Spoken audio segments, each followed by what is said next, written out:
Coming up on today's episode of Airborne Unlimited, SpaceX plans upper stage recovery attempt next year. Worldview conducts first balloon launch from Tucson Spaceport. And Santa Monica considers grass overrun areas after runway shortening.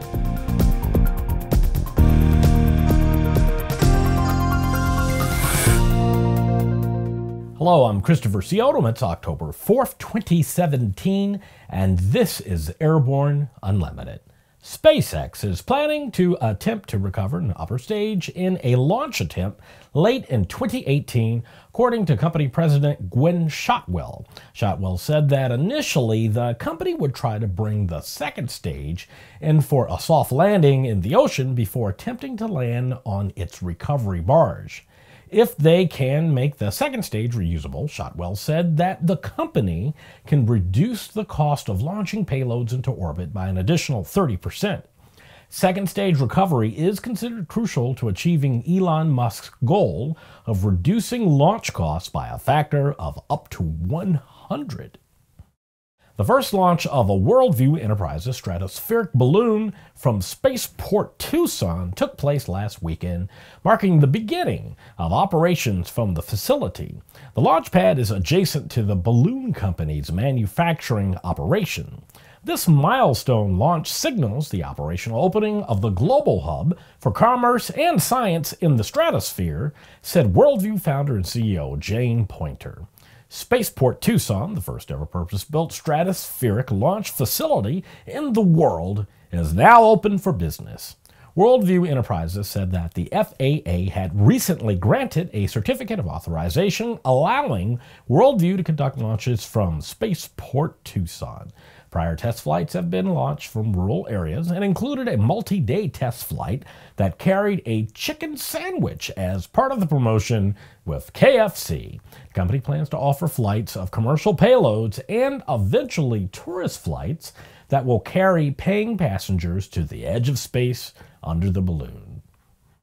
After the break, Santa Monica considers grass overrun areas. The Bristol light sport aircraft is what you are looking for. The Bristol is wider than a Cirrus, faster than a Skyhawk, offers more storage than a Husky, and comes standard with Garmin avionics. So what are you waiting for? Visit Bristol.com to find out how you can get into a Bristol today.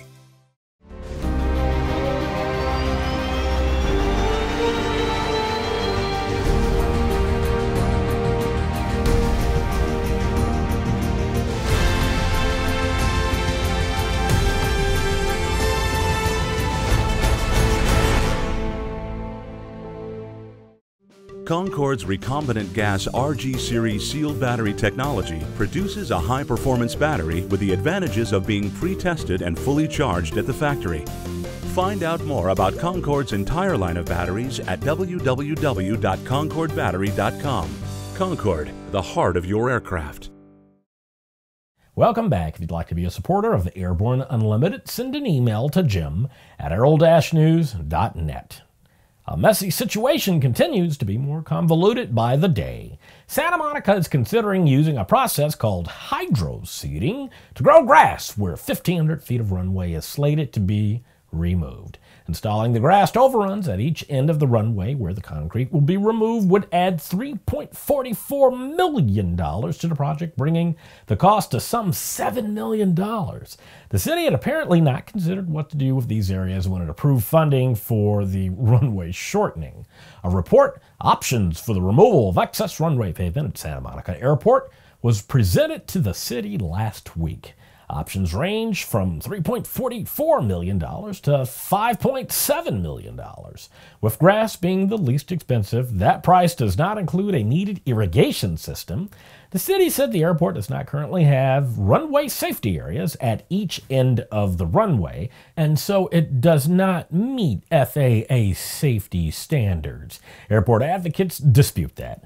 But it's also not clear how the project would be funded. In its report to the council, the city staff said there are no funds set aside or available in the city's fiscal year 2017 through 18 capital improvement program for this project.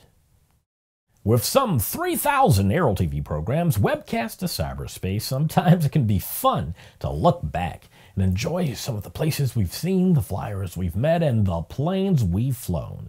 Here's a look at one of our favorite Aero-TV classic episodes. In this video, ANN chats with Troy Townsend, the design engineer and chief test pilot of the Maverick flying car. Townsend explains that rather than designing a plane that can be made roadable, the Maverick is a rugged backcountry car that can be made to fly. Search Maverick flying car, the ultimate what is it, on Aero-TV's news channel. After the break, Southwest begins 737 MAX 8 service.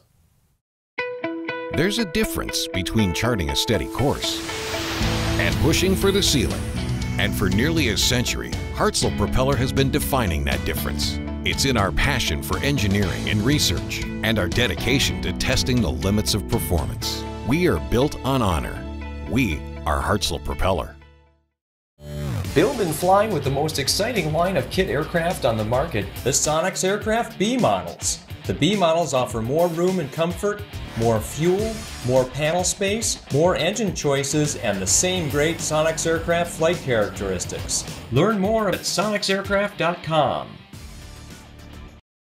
With so much news coming out of the aviation industry, we're summarizing a few of those other great stories in a brief segment we call Around the Patch.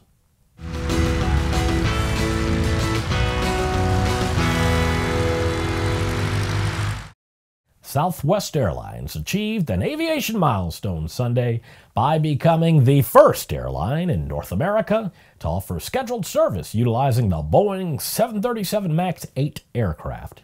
At a nod to Southwest history, the inaugural MAX 8 flight departed Dallas Love Field and flew to Houston, one of the carrier's original markets, first flown in 1971.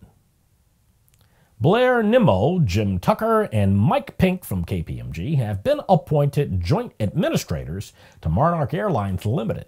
The group's engineering operation, Monarch Aircraft Engineering Limited, is not in administration and continues to trade normally.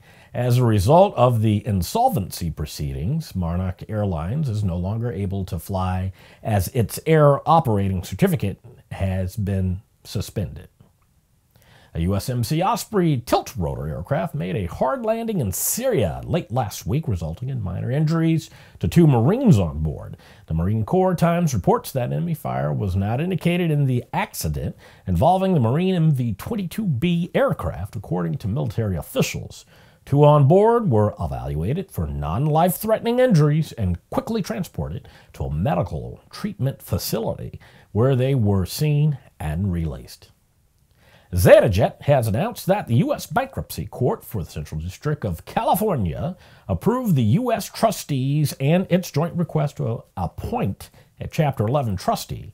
The company took this action to ensure a unified direction in the company's restructuring efforts amidst continued shareholder disputes. The U.S. Trustee's Office is expected to appoint the Chapter 11 trustee shortly. A T-45C Goshawk Navy trainer went down Sunday in the Cherokee National Forest. With the loss of 2 pilots on board is still undetermined, according to military officials. The plane went down about a quarter-mile east of the Pheasant Fields area near the Tellico Trout Hatchery. The plane is believed to be from Meridian, Mississippi. Well, that's it for today's trip around the patch. Now, let's get back to the rest of the news. Secretary of Transportation Elaine Chao has announced the appointment of 7 new members to the FAA's 13-member Management Advisory Council. The MAC, or MAC, advises FAA's senior management on policy, spending, long-range planning, and regulatory matters. These new members bring extensive experience and over a century of combined expertise in the operation, business, and policy of aviation that will be invaluable to improving the FAA, said Secretary Chao. Each individual is a widely respected leader in their field and brings an established record of achievement that will help ensure our aerospace remains one of the safest and most efficient in the world. The MAC's newest members continue to represent a cross-section of public and private sector transportation and business leaders. Well, that's our program for today. Remember that Airborne Unlimited streams daily, Monday through Friday, with additional breaking news bulletins for important stories that fall outside of our normal deadlines. If you're watching us on YouTube, please subscribe and do check us out on Facebook and Twitter. Get comprehensive, real-time, 24/7 coverage of the latest aviation and aerospace stories anytime at aero-news.net. Keep flying. We'll see you tomorrow.